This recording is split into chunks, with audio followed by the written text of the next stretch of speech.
La lettre commerciale. Vous allez trouver dans la deuxième diapositive le format de la lettre commerciale. Elle se compose de l'entête, le corps de la lettre et enfin le pied de page. L'entête se compose aussi du mention sur le destinateur, mention sur le destinataire, les références, VREF, référence de la lettre reçue, NREF, référence de la lettre qu'on écrit. Il y a l'objet de la lettre, et puis lieu et date de la création de la lettre, et puis titre de civilité ou formule d'appel. Ça, c'est l'entête. Deuxièmement, vous allez trouver le corps de la lettre.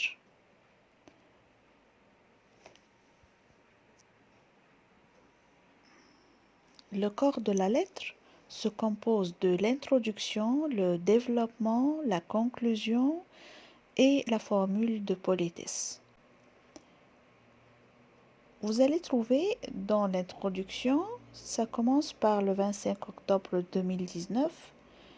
Nous vous avons commandé jusqu'au plus tard. Donc voilà le premier paragraphe, c'est l'introduction.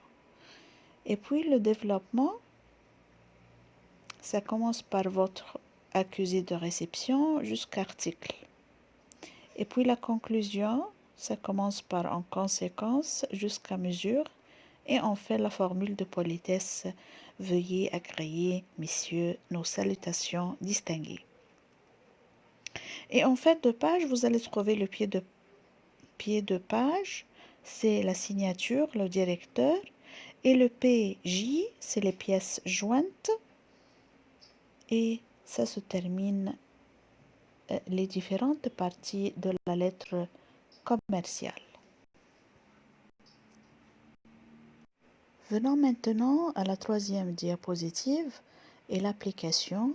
C'est à vous, chers étudiants et étudiantes, de mettre en forme la lettre commerciale suivante tout en précisant ses différentes parties, bien sûr suivant ou selon la diapositive précédente. On a maintenant une activité et c'est à vous d'identifier à quel type de cliente ces lettres commerciaux étaient destinées. On a lettres A, B, C, D sur la diapositive numéro 4 et 5. Voilà, et un tableau où il y a la cliente nouvelle, cliente irrégulière, cliente sans profil particulier et cliente fidèle.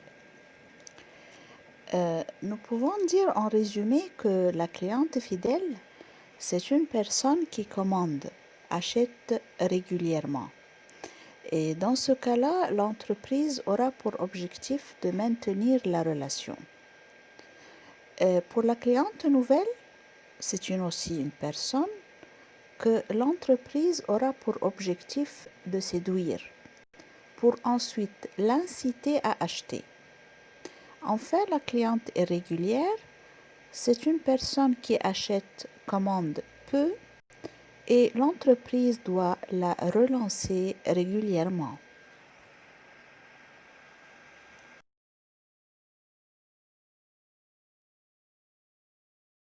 Passons maintenant à l'activité numéro 2 qui se trouve dans la diapositive numéro 6 et 7 où je vous propose d'analyser les 3 courriers suivants, lettres A, B, C, et de rechercher celui qui apparaît le plus fidèle aux exigences commerciales. Dans la diapositive numéro 7, il y a un tableau où il y a l'accroche, l'information, l'incitation.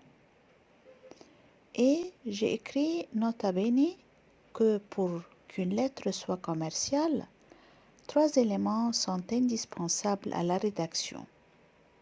L'accroche attire le regard du client, elle sert à faire lire. L'information renseigne le client, elle sert à faire connaître. L'incitation influence le client, elle sert à faire agir.